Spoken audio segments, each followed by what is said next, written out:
Well, I see a bunch of familiar faces.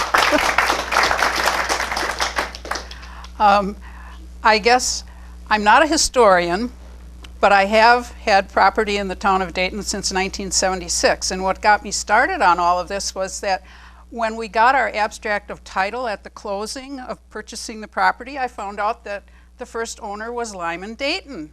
I thought, well, wait a minute, this is the town of Dayton. So then I was at the Red Mill and I saw the book called Rural on the Crystal, had to buy it.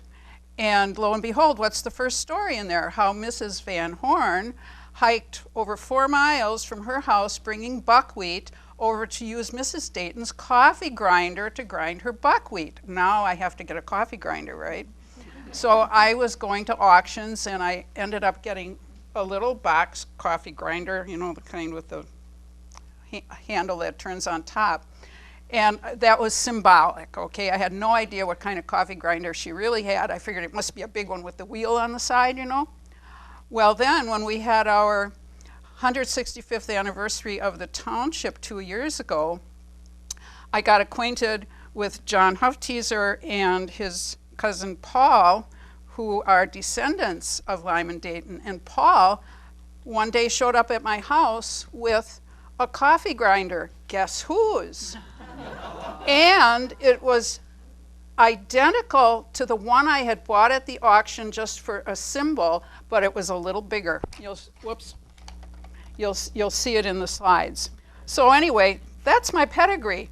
I've just been, you know, it's been kind of one thing led to another, to another, to another. I had no idea how many hours and how much research I would end up putting in. I know more about this than I do about my own genealogy.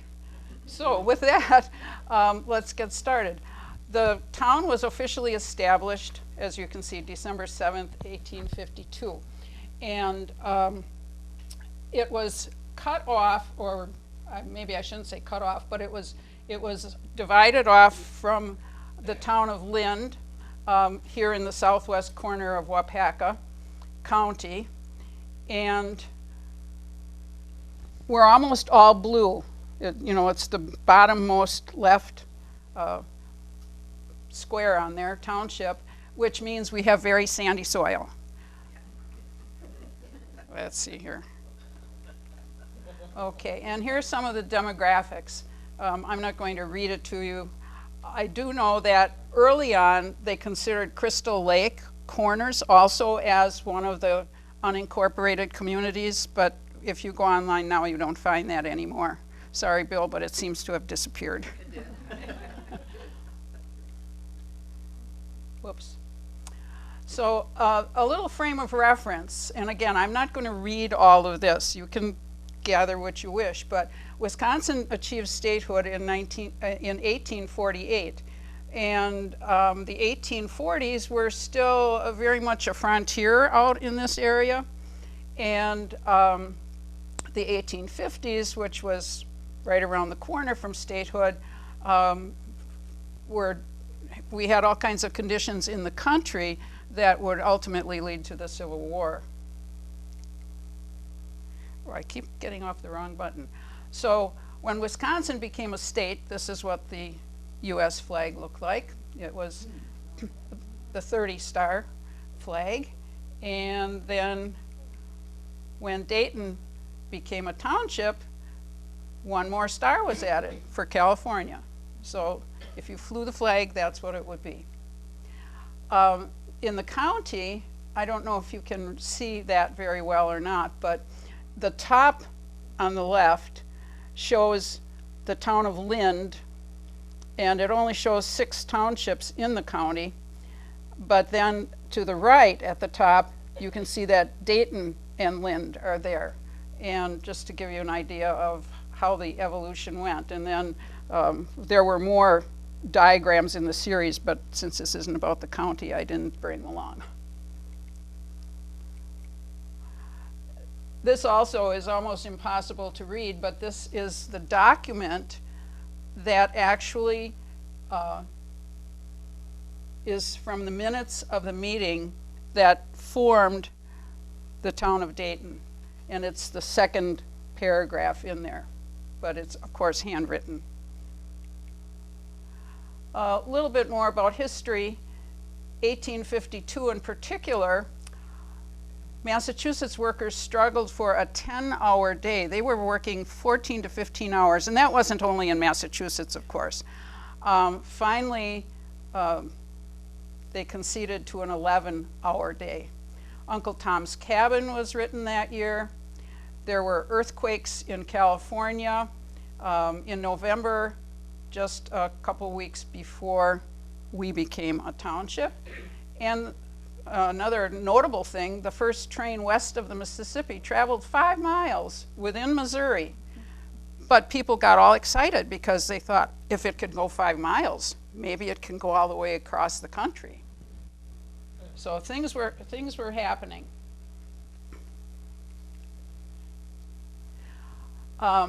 This is a little bit out of the book Rural on the Crystal that I'm sure many of you probably have, showing what the early assessment was, the first assessment, and then the state tax and the county share and the county school tax and so forth. I think you would like to know, just for comparison, that in 2018, the town of Dayton's assessment was $374,008,098 compared to, what is that up there? I can't even read it from here. 9,600 something? 9,600. Yeah. So things have changed. There's an early map of the township, and if you look at the T, just slightly up above it, like at about 1 o'clock, is a little symbol for schoolhouse, and that was one of the first schools in the township. That's another early map. Can you read anything on the map? I don't know how they're showing up for you. Okay, then I'll just kind of go past these. This one was between 1883 and 1910, and I know that because the name that's on the place where I live owned it from those years. I did not find a date on the map itself. Here's Parfreyville. You can see it had a mill pond. And this is actually what is now called Little Hope, and those 2 black rectangles are the 2 mills at the Red Mill. One was for grinding corn and whatever grains were fed to cattle, and the other one was for grinding flour for people. There's an early map of the town of Rural, or I should say the hamlet. They are officially called hamlets, these little unincorporated communities. And this is just a plat book from 1889, and since these aren't readable, I'm just going to flip by them fast. Okay, let's go to the people. Wisconsin came out of what was called the Northwest Territory from after the Revolution. Britain had owned the land, and of course they lost the war, so ultimately the Northwest Territory got divided into several states, including Wisconsin. Here in this township, most of the early settlers were American-born citizens. They weren't immigrants. Somebody back generations in their family were the ones who came mainly from Europe. But most of the actual people that came here were from out east, the New England states, New York state. And of course, the explorers, mainly French, had predated the settlers. And then, like I said up here, before long, long before, pardon me, the Native Americans were here. Of course, they weren't called Americans then. These were all found in this area, and this is just smattering. I don't know if you saw the little bibliographies. There's some on the table back there and some where you signed in.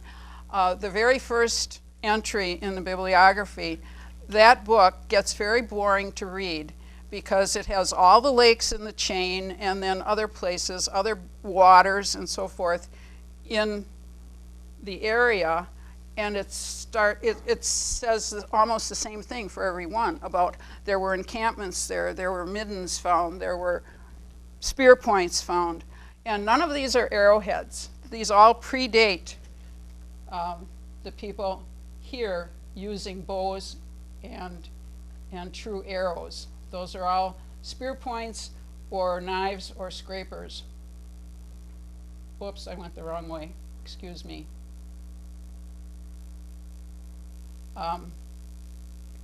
There we go. I had to get back to here so I don't give you the wrong dates. These come from the early Paleo-Indian through the Archaic to the late woodland stages, 9,000 BC to 1,000 AD. Spears were thrown using something called an atlatl, A-T-L. It was like an extra long stick, and it would just give them much more thrust. And amazingly enough, I mean, they could kill big animals hunting. So some of you may have noticed in King, there is one mound remaining at one of the properties over there.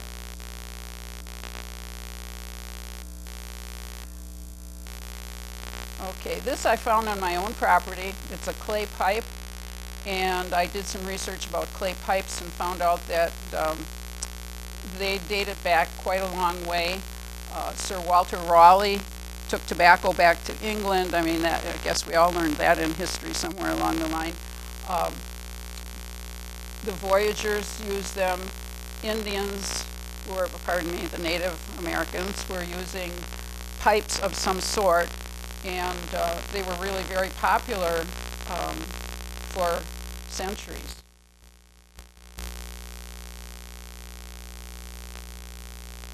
Okay, here are the Daytons, Lyman and Rowena, and they were the fourth people in Dayton to file a claim. They came in 1880, which is before it was a township, and also, strangely enough, on my title, my abstract for my property, they're not the first entry. The first entry is somebody named John Fitzgerald. All I can think of is that he was a land speculator, because he got it from, I presume, the widow of somebody who was in the War of 1812. Now, I don't know much about that history, but I'm thinking maybe soldiers from then were given title to land out there on the frontier as part of their mustering out or something, and then this speculator would come around and, give the widows a few dollars and say, you're never going to go there, I'll take that piece of paper. I don't know. I could be all wrong on that, but it's interesting. Other early settlers in 1850 included George Van Horn and his wife Eleanor, and she's the one who the story in Rural and the Crystal is about, bringing her buckwheat over to use Mrs. Dayton's coffee grinder to grind her buckwheat. And the buckwheat had been given to her by another settler who was going back to his home in Racine and had this crop there and said she could have it. Keep going the wrong way on this too.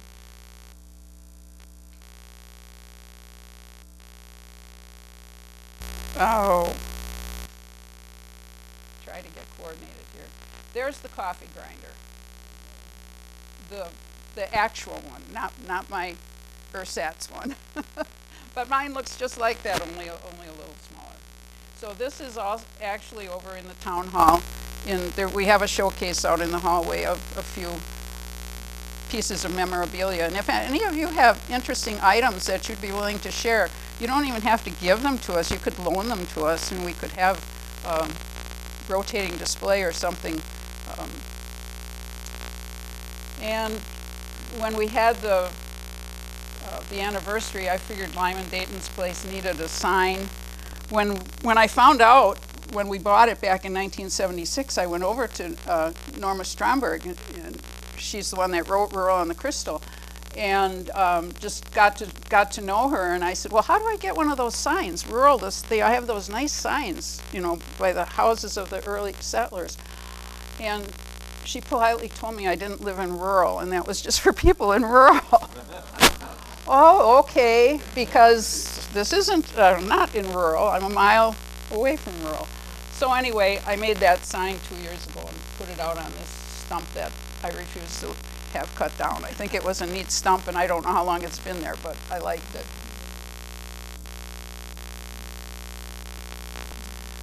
Okay, this is a genealogy. Surprise, surprise, John. Well, John had given me what he and his cousin had for the genealogy that they knew of, and that's what's down on the bottom. But then I was poking around on the computer, and I found a site called Find a Grave. And I tried looking up my own ancestors, and they're not on it. But I got back to Samuel Dayton, which would be, if you're putting greats in front of grandfather, he would be your 8th great grandfather. And he was born in Kent, England in 24? And if he died in New York, I wonder, I mean, that I put up there because he married somebody in New York. So, and then all the rest were born in Connecticut.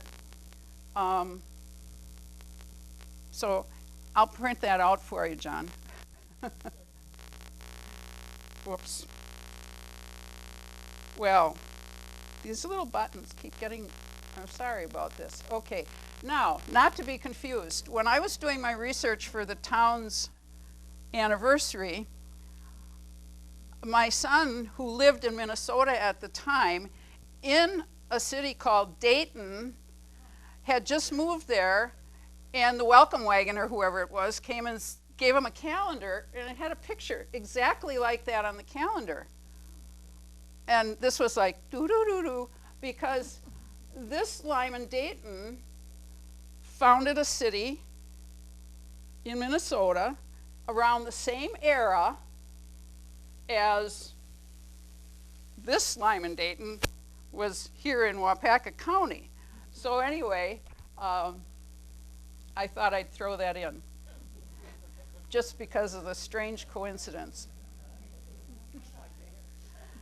Okay, here's another, this is a close-up so you can see it a little bit better. But this is from at least 1883, because where it says H. Ernst on there now, right vertically next to the 15, right almost in the middle, that had been Lyman Dayton's property. And I got this picture from Olive Sawyer, and I don't remember if this was Hiram Ernst or if this was Norman Baker. Norman Baker was her father. But anyway, this is what the house looked like back in the old days.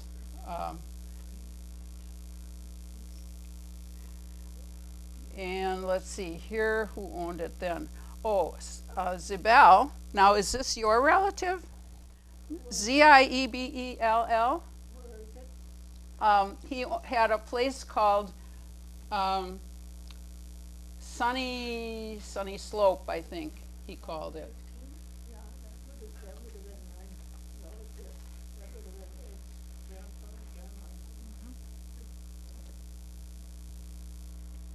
Excuse me, where's the house that you now own? Well, Here? Is it that house is gone now. Yes, we very agonizingly we ended up tearing it down in 1999 and putting up something that would be more user friendly.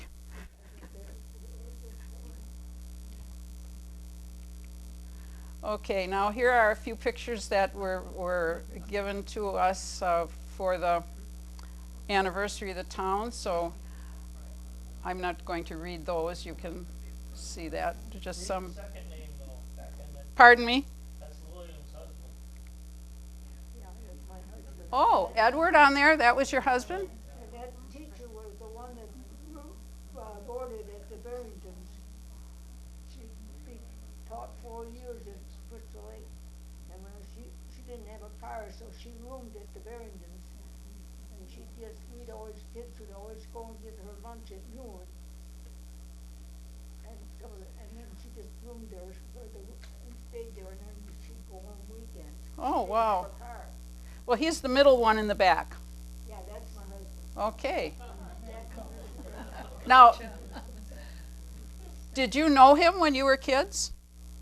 We went to the same school. I came from the west and he came from the east. Oh, He was 3 years older. Well, that was just enough, and he was far enough miles away. We didn't date until we were the teenagers. okay.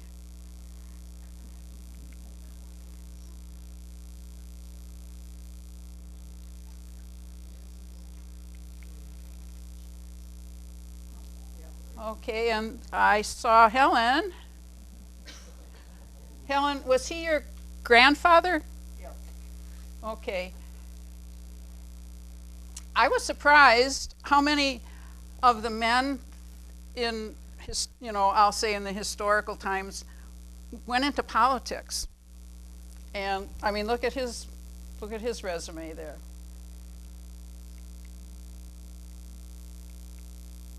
And here's another one. This goes back to John again. He married, who did he marry, John? Susan? Yes, Susan Dayton. Okay.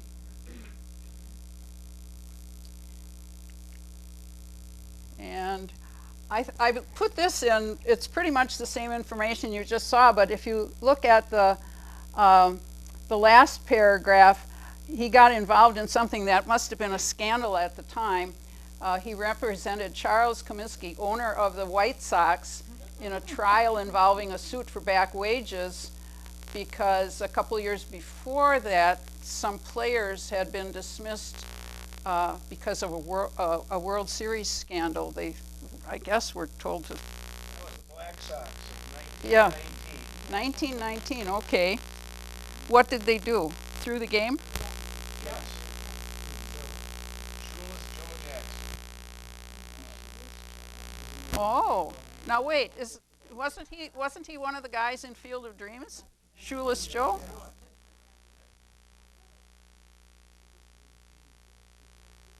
Okay, and here's someone else, a lawyer from this area that got into politics, and his office is still standing in Waupaca, and still has lawyers in it. Margaret Ashman was a very well-known author. She wrote mainly youth books, but she also wrote textbooks and poems. And kind of ahead of her time because she didn't marry, but she did adopt a child.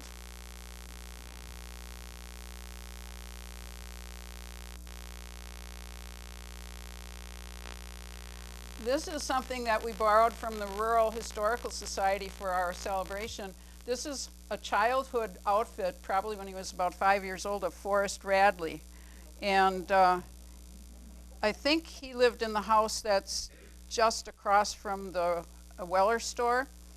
And he worked at the post office in Waupaca, and then the last several years before he retired, he was a mailman.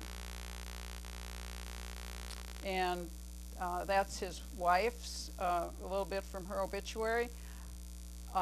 She pioneered the school lunch program at Golden Hill School with another woman.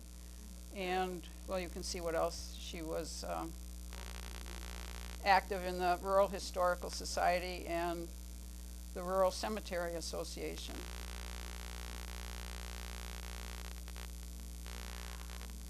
This man I had the pleasure of meeting. He was from the town of Dayton, and he became an international expert on drilling and water quality. And he had published a lot of articles in a professional magazine on water wells. He built, well, let's see, in Tunisia and into the Sahara Desert and just Ethiopia, among other places. Roger Radley, I just had an email from him today because I found out that he came from rural. So I said, oh, town of Dayton. He told me that he is now retired. But anyway, he was an entertainer, and he specialized in conventions and conferences and special events kinds of things. He wrote skits for radio and TV, but he didn't appear on those himself. But he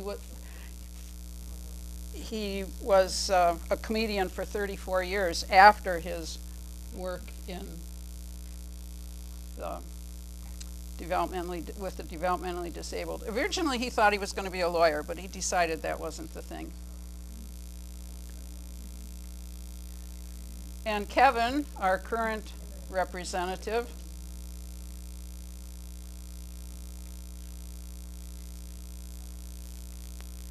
Lillian,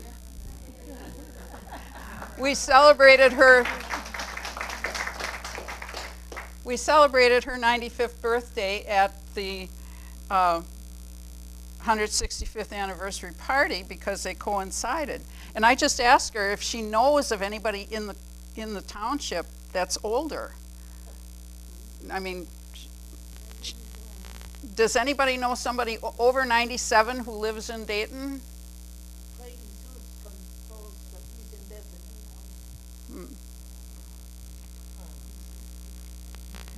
And this is a relatively new book, Stratton Lake Mystery. It's youth literature written by Greg Biba, who lives on Stratton Lake Road and teaches at the middle school.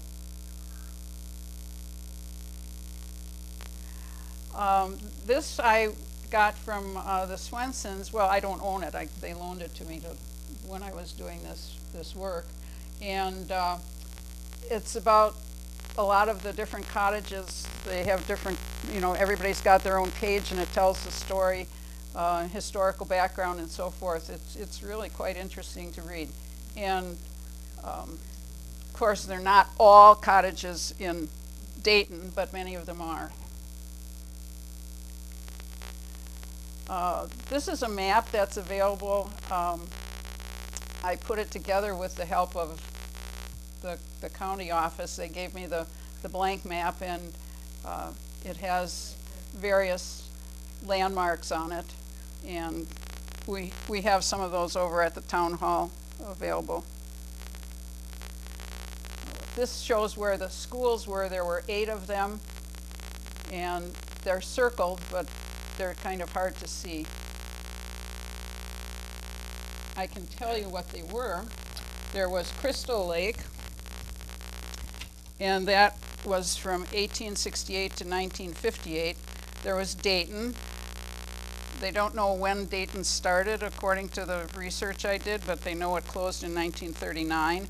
Golden Hill, which was in rural, started in 1957 or 58, had an addition put on it in 1930, and then it was the school, a new school was built, and that one closed in 1973. McAllister School was another one that they don't know when it started, but it also closed in 1939. Parfreyville School started in a shanty in 1854, actually had a building in 1856 and closed in 1961. Pleasant Valley, unknown when it started, but it burned down in 1950 and never got rebuilt. The students were absorbed into Rogers School in Dayton, and in 1942 they had 9 students. Post Corners was another one. That one is down on Highway 22. It started as a log building in 1853, graduated to a shanty in 1859. To me, I think the log would probably be better than the shanty, I don't know. And went to a frame building in 1866, and they had privies. They built 2 privies, one for the boys and one for the girls in 1870. Now what they did before that, they didn't say. But then Springwater and Rose Townships in Waupaca County were sending their kids there in 1903, and the school closed in 1944. And then there was Rogers School that went from 1869 to 1940. And school was kind of different back in those days. They had 2 sessions, a few months in the summer and a few months in the winter. It wasn't just, you know, start now and go until next summer.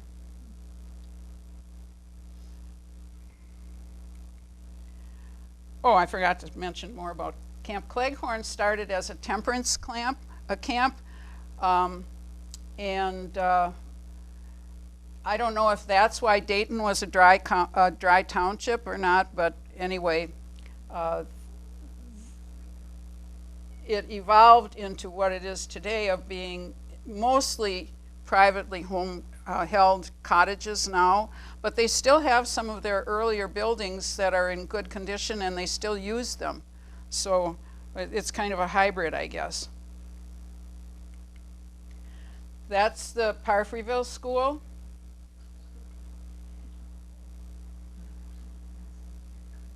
And it may or may not have been the first one in the township. It depends on what you read.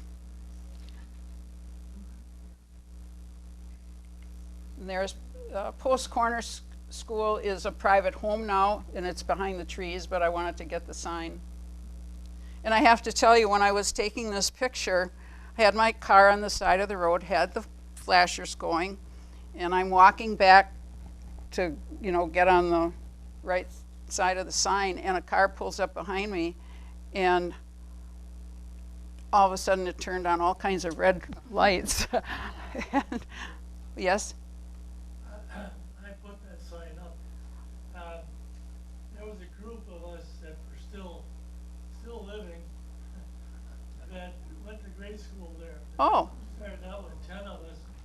We're down to about 4 now. And it was about 5 years ago we put that sign up. The building is still intact, very similar inside as it was, except it has been lived in for many years. When I first saw the sign up, it looked like the building was not used. I don't know. I mean, there wasn't anything outside around it. When I went to take this picture, there was so much 2019 stuff that I tried, you know, I thought, well, that's really going to detract from the building, so I guess I'll take the sign. But anyway, so the flashing lights, so the officer comes up, and well, I told him what I was doing, but I thought, okay, he sees my car, which has a handicap license on it.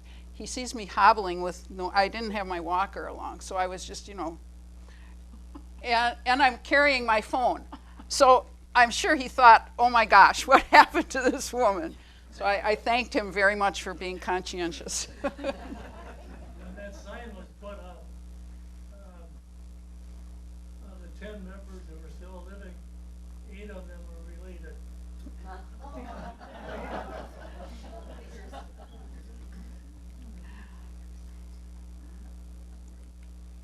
Okay, now this is Golden Hill School. This is in rural, and it's on Arbor Street. And it's a private residence now. It was built in 1857 or 58, had an addition put on in 1890 and closed in 1930. For a school, there was a new building put up on Main Street that was closed in 1974, used as a real estate office for a while, and now it also is a private residence. But I think this is one of the prettiest ones. I mean, keeping the cupola up on it. And this is just an example of the sign I couldn't get. But I'm sure you've all seen these signs, and it just makes rural seem like such a special place. There's the halfway house, and the halfway referred to halfway between Berlin and Stevens Point. And I mentioned all those schools, but predating all of those schools, a daughter of Lyman Dayton, Elmira, had a quote-unquote private school that she conducted at the halfway house. And if you've read Rural on the Crystal, it says that she put little marks on the windowsill, and it was sort of like a sundial to know what time it was. And that's the Radley house. Very elegant. And there is the rural store with the old rural store. The older one had been across the road at one time, and I guess it was moved, obviously. This is the old town hall, and that was taken over by the Rural Historical Society when our new town hall was built.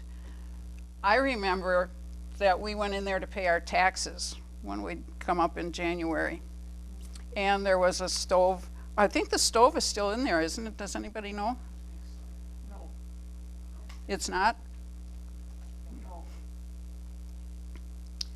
And there's a nice little free library box there. And so I had to put this in. These are the ones that are in the town of Dayton. If you want to know where they are in the zip code 54981, there's a little bookmark available at the library and at the Chamber of Commerce that I made about those. Here's our new town hall, and I still call it that, but I don't, it's kind of silly. It's from 1996. And in the records room, in the storeroom over there, I saw this shelf of books, and I thought, oh, that looks really cool. I mean, the records really do go back.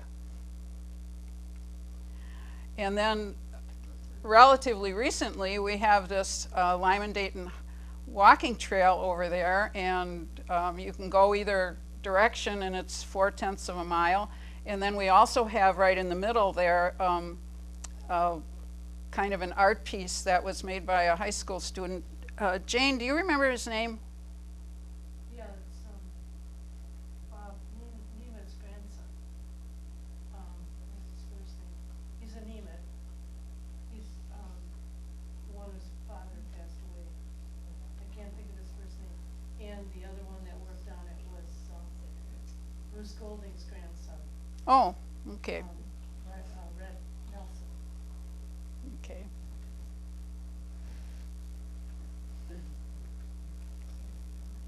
Okay, and here's the Parfreyville Wayside, the best free show in town. Go over and watch the canoes in the summertime. And the Parfreyville Cemetery. And that one belongs to the town. I've got a couple in here relative to the Parfreyville Church.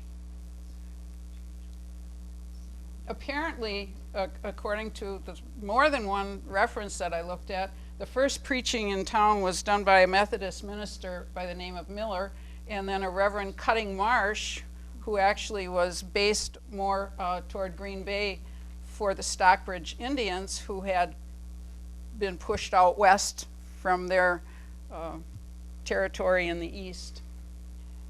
And Cutting Marsh actually conducted some services at Lyman Dayton's house. There was also a Reverend Samuel Simcock, and there's a rock that you can hardly read, but anyway, I mean, I couldn't read it when I went there, but it's just up the hill a little bit on Spencer Lake Road from the Parfreyville Wayside. And he also preached in about 1952 for about 3 years. And then there was a John Martin who preached at Pleasant Valley in the house of the Thompsons. So There's also on the north side of Radley Road, across the road from the northeast corner of Crystal Lake, there's also a plaque there for Reverend Simcox. He was the first one to first house built on Crystal Lake, and that was in 1854. oh, okay. I wonder if I have that. I don't know. Tell me if it looks familiar, because I have another rock. Okay. Oh, the rummage sale one that went by really fast. The church happened to have their rummage sale when I was out taking pictures, and I thought, rummage sales, that's one of the fun activities, you know, except for winter. We've got to have a rummage sale in here. So how appropriate, a nice church rummage sale. So, of course, here's the Red Mill, and that was built in 1855 by a D.C. Barnum to grind grain, as I said before. Had two well, I'd say flat kind of water wheels. And the big water wheel that we saw on the side for many years was made by Sterling Schrock, and it was just a tourist attraction, you know, when the Red Mill turned into a gift shop. And I didn't have a picture of Sterling, but I did find his memorial, he and his wife. And he had a house on the Radley Creek, and they called it Crick House, C-R-I-C-K. And then the farm that's on the corner of Stratton Lake Road and Highway 22 had a sign that said our folks' place. And that's occupied by Tom Olson now. Tom, where is he here tonight? There you are. I thought I saw you come in. Okay. Do you have anything to tell us about the Schrocks? No, not really. Okay, well, I thought I'd give you the chance. Just that the barn was full of junk. Oh. Okay, and here's a jewel of the township. I mean, now, we don't have 100% of it, but we have most of it in our township, is the state park. And that's a map, and there's a line just to the right of the first fold, and that's the county line. So all the rest of it, the water, the campground, that's all in the town of Dayton. And this is shelter over there. It has a concession in one end and then picnic tables. This is the beach at Hartman Lake. The lakes over there are man-made lakes from when the property was a fish hatchery. This is the Halstead House, which is an adopted landmark. This actually came from the south branch of the Little Wolf River, about 8 miles north of Waupaca, but it was brought into the park, and it's in the Dayton side. And it was built by the Halsteads in 1864, and it's the nature center over there. And as a matter of fact, we're celebrating the 20th anniversary of that being there on October 12th. So if you want to go someplace on Saturday, October 12th, come on over to the park. That's an aerial view of the township. This hangs in the town hall.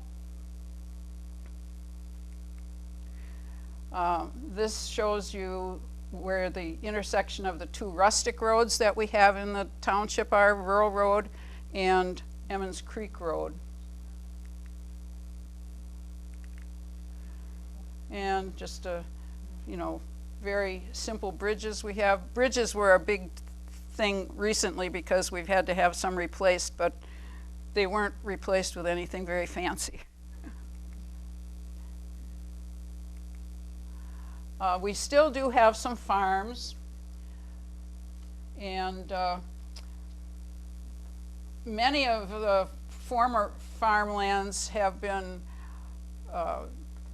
transformed into corporate types. I mean, either they're leased or they've been bought outright by bigger companies.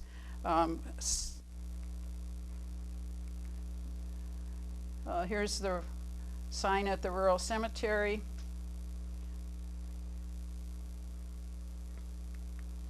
And in the rural cemetery, we have the Daytons.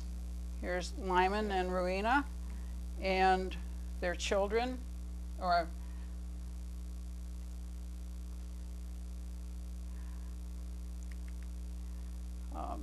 this is about Alice. I put this in because she was a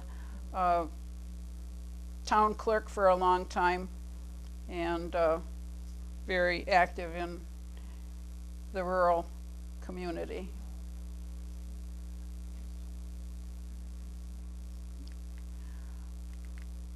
Another cemetery is the Pleasant Valley Cemetery, and over there George and Eleanor Van Horn are interred, as well as the Sawyers, Dale and Olive. He was a farmer. If you've ever driven on Olivedale Lane, that's where they were. And he drove livestock as well as being a farmer, and Olive was very active in her church and in the community. Here's the Crystal Lake United Methodist Church down towards the southern end of the township, and the cemetery down there. This cemetery has a grave of a Civil War veteran of the Confederacy. Private William Barrington, Company C, 18th Mississippi Infantry. He lived from 1832 to 1924. That was just a nice farmhouse. I thought I should put something in to represent farming. I mean, between the corporate farms, or at least the corporations taking over, leasing or buying land, obviously we all know some of the farms have been subdivided also. But we still have a really nice countryside, I think, in general.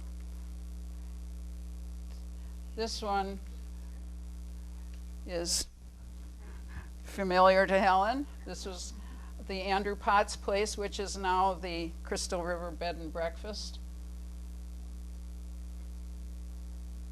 I read that your grandfather had the first child born to a settler? First white child born, okay.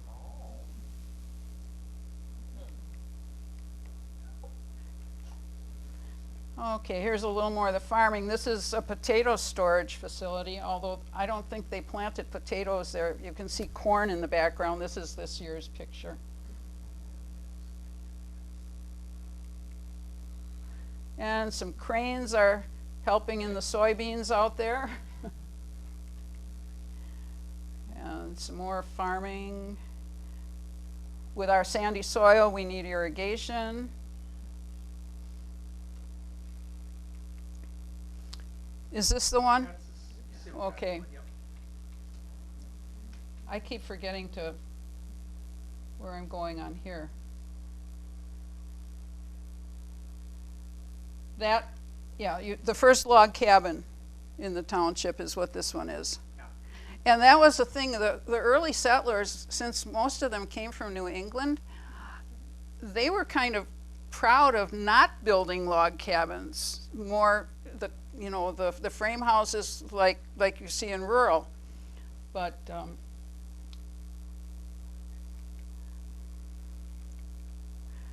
this is Crystal Lake, some of the natural wonders of our area. And that's right across the street. Those two pictures are right across the road from each other. Lake on one side and marshy area on the other side. And there were a whole bunch of birds there the day I was out.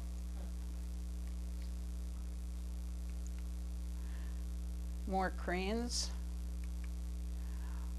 Cabbage patch, harvesting the cabbage.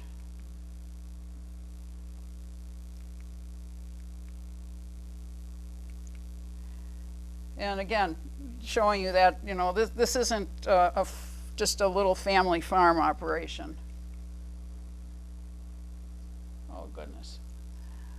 These are some old maps that are over in the town hall. Stratton Lake with its boat landing. Stratton Lake also has a camp on it.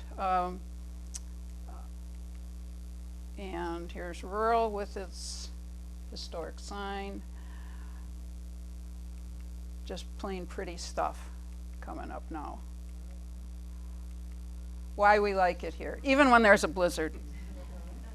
Look at that. That's outside my bedroom window. That's from a tree that came down in the storm, covered with ice. And 1 year, that's a bridge right next to where I live. A tree came right across. I mean, it broke off and it was laying on the road. And my husband and another fellow were moving it off the road, and somebody was coming through trying to drive, and oh, she'll just pull off on the shoulder. There was no shoulder. Had to call a tow truck with a big flatbed to pull her out of the ditch.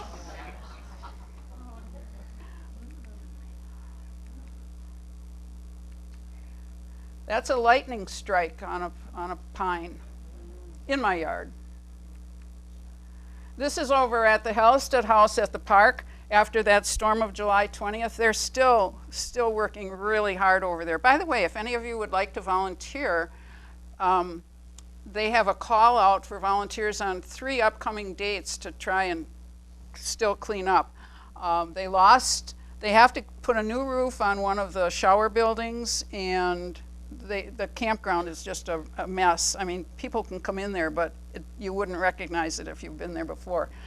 Out by the Halstead House, that's all that it was. 3 trees came downhill of the Halstead House. The house itself is still fine. Just some more, I mean, you can't appreciate it in these, how big some of this stuff that came down is. Right after, it was they had to close the park for a week, and they had already piled up logs to be hauled away.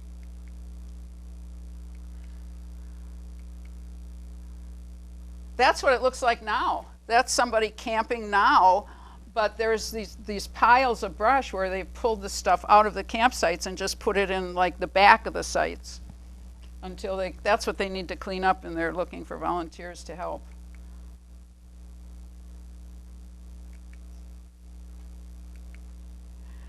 I didn't even know this place existed, but I was doing some research online, and lo and behold, it said something about Mud Lake, Radley Creek. What? So we have this fishery area, and it's the last paragraph there covers 100 acres, so it's not small. But you can't get to it. You can't, I mean, the only way you would be able to get into Mud Lake is if you came up through the stream, because there's no access. And it's off Highway 22, south of the intersection with Highway 10. Here's Radley Creek. This is a real popular one. I can remember when we first came here, you could actually catch trout real easily.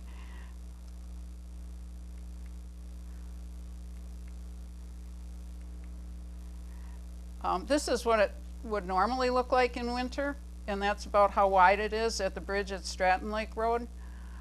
That's what it was like this spring, a little bit bigger. And I put that in just because you can see how clear it is. You know, you see the bottom, it's just gorgeous. This is our newest facility for watercraft, the canoe and kayak access off of Highway K. And that's where you go down with your little watercraft. The Parfreyville Wayside. How many of you take guests over there during the summer? It's a fun place to go. Peter Nelson Park now has a very nice bench on it, and that little island out there is always an attractive place to picnic. And it was a real hot button issue when the dam was taken out on the Crystal River, but it has turned out so nice, hasn't it? And you do see lots of people kayaking in that area now. Well, here's something else I didn't know we had. Dog training area. That's West Road on the far left, vertically, and then Sioux Road going the other way.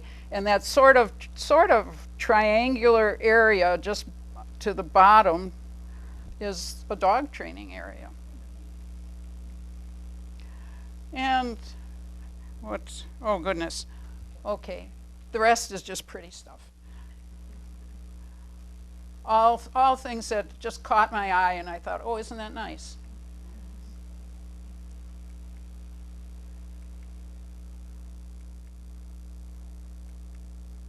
Oh, if anybody knows what the top middle one is, I have forgotten what it is, and I couldn't find it in any of my references.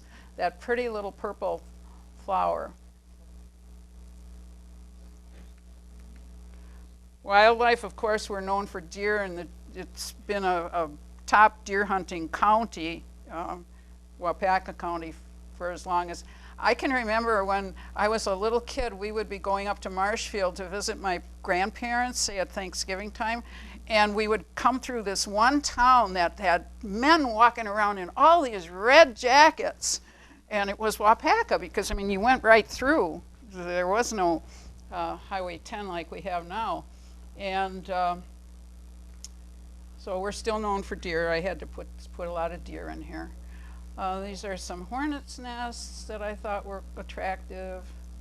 The one on the upper right was actually on the side of our camper.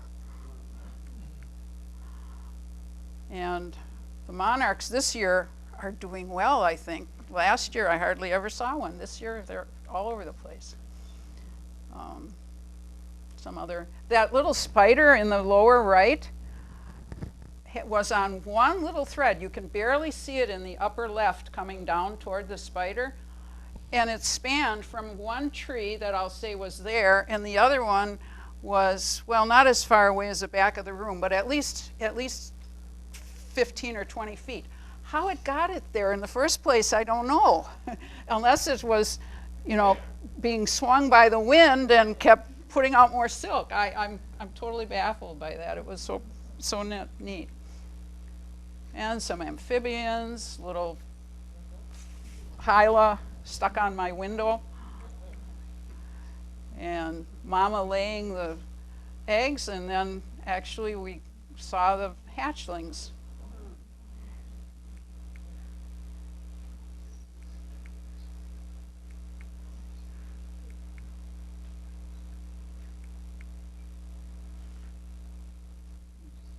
Sandhill crane in the lower right.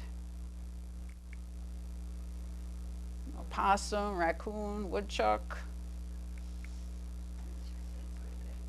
Bambi.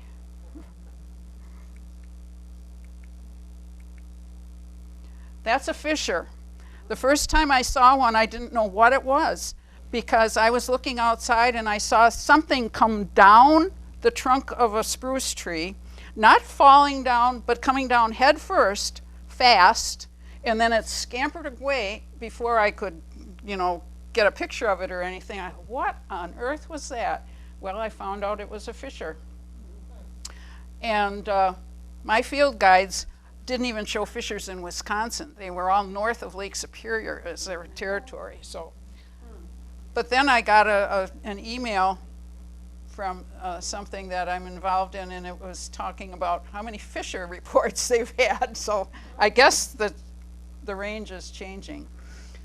And here are some of our favorite rodents, a little 13-line ground squirrel and a chipmunk and a red squirrel. And then the half and half, the front half of that squirrel is black, and the back half is gray.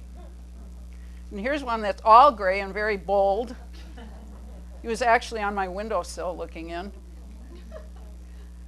And some fox and coyote, and a fox den. That friend visited my yard in July of 2013.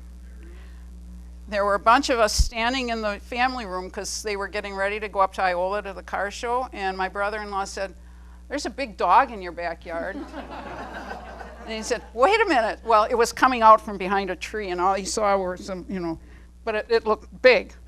Well, there is the big dog. Whoops, wrong arrow again. And a bunch of deer pictures. 104.9, July of 2012. I don't remember the date, but I had to take a picture of the thermometer. That was the outside temperature. That wasn't like next to my frying pan or something. And pretty snow pictures. And another guy, coyote. That's it.